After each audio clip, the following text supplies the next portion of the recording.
Айсұлудың аймен кездесуі. Баяғыда бір кішкентай қыз өмір сүріпті. Аты Айсұлу. Айсұлу өте ақылды, тәртіпті әрі арманшыл қыз екен. Әр кеш сайын терезе алдында отырып, аспандағы жұлдыздарға қарап армандайды екен. Бір күні ол айға қарап, «Ай, сен неге әр түнде мені қарап тұрасың?» деп сыбырлап сұрапты.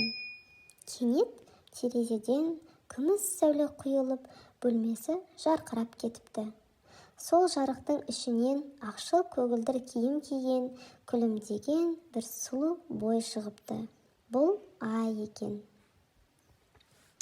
«Сәлем, Айсұлу, сен мені күнде сағынасың ғой, ал бүгін мен саған қонаққа келдім», депті ай жұмсақ дауысымен. «Шын айтасың ба?» деп таңданған Айсұлу көзін уқалапты. «Сен расымен тірісің бе?»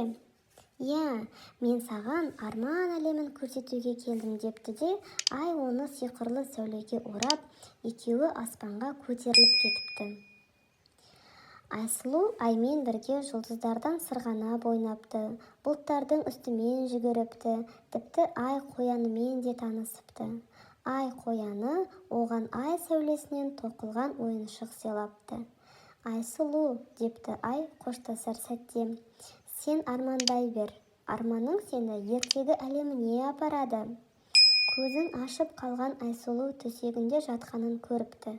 Бірақ жастығының жанында ай сәулесінен тоқылған кішкентай ойыншық жатыр екен.